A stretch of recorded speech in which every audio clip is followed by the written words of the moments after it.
While it's been more than 70 years since the signing of the armistice to end the hostilities of the Korean War, the demilitarized zone separating the Koreas still remains a flashpoint to this day. Hi, I'm Matt, and welcome to this edition of Borders on Budgets. On this episode, we are going to spend the day in the area separating the two Koreas, though of course we will be in South Korea. My ceremonial coca bag. Yeah. Salute. Salute. He said basically get on in French.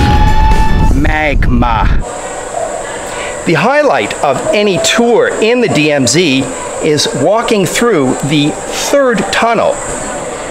Discovered in 1978, the tunnel is more than 1,600 meters long with a depth of 70 meters below ground. Designed to carry 30,000 North Koreans in under an hour, that it was discovered in 1978, only a quarter century after the hostilities of the Korean War ended, it certainly remained a scar within the South Korean collective national psyche. Because the third tunnel and the DMZ, although this area is called the Civilian Controlled Line, is active with military presence, photography and videography of the tunnel is prohibited. Yeah, that infiltration tunnel, it's about 350 meters long, and its slope and its slipperiness certainly makes for a challenging decline and then return. An impressive engineering feat, especially when conducted almost 50 years ago. The rock formation is less than 2 meters at some point along the route, and yeah, glad they do provide the safety helmets. And now, as the next part of the tour, we're going to get a glimpse, a very tiny glimpse, into North Korea.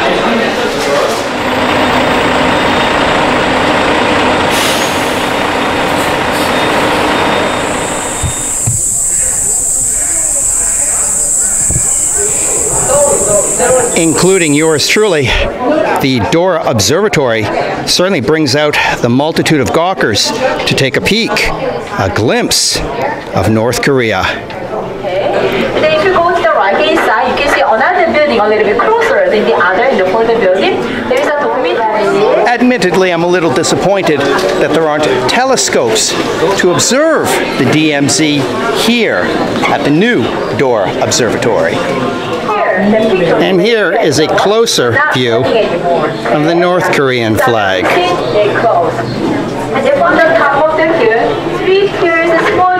That big city in the background is Gaesong, and it is an industrial complex within North Korea. While it's easy to say that it's a beautiful day on the Korean Peninsula, we can do so knowing we have the security and safety of making such a statement from the South Korean side of the DMZ.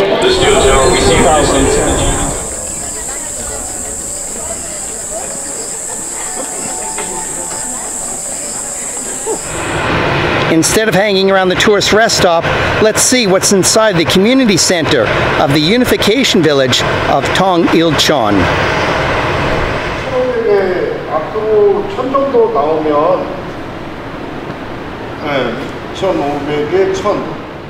Okay. And what is the rice for? Peace wish rice. Peace wish rice.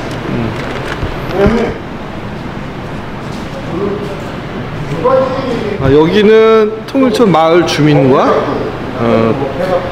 이 통일천을 사랑하는 모든 분들이 같이 나눌 수 있는 공간이죠. 그래서 이를 엽서로 만든 겁니다. The photos taken by the residents were made into postcards. Don't have any time to sample the food here at Tongilcheon. However, it is an agricultural village with its population of about 500, and these are some of the products that are for sale.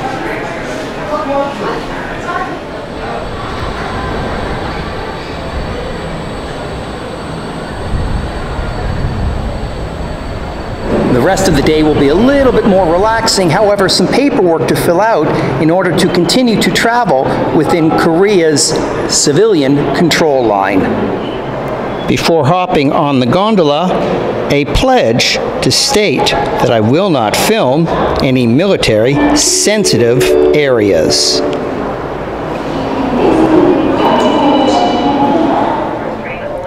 That this is a civilian control line still means that residents live within this 2-kilometer perimeter before the DMZ. Poignant symbol of national sorrow. Your visit to the Imjingak Peace Gondola. Thank you.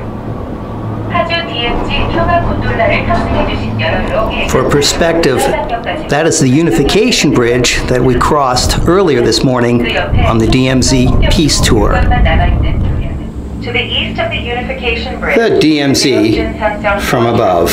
A National Historic Site, number 500. I'm going to assume that if they've set up an area for picnics, that they've also cleared it of mines.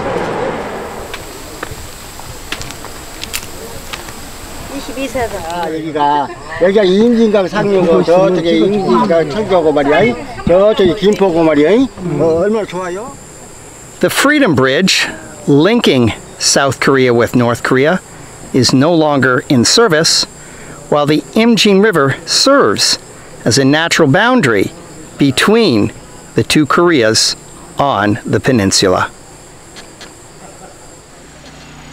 Within the CCL is Camp Greaves, a decommissioned U.S. base where American troops were stationed here for over 50 years after the Korean conflict.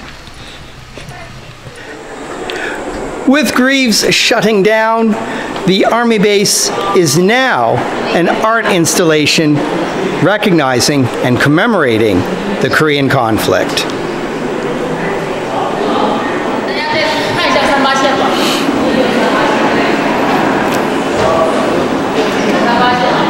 One of the exhibits at Greaves is an illuminated map showcasing the 248 kilometers of the DMZ that separates the Koreas, with the green line acting as the military demarcation line. When the gunfire stopped on July 27, 1953, following 3 years, 1 month, and 2 days of warfare, only an armistice was signed. Technically, the Korean War never ended. This has been another edition of Borders on Budgets. A reminder, Borders on Budgets. Local people, natural sounds, not a lot of money. From Paju, South Korea, where we bounced all day within the civilian control line and the demilitarized zone separating the Koreas. Thank you very much for tuning in, and I look forward to seeing you on the next episode.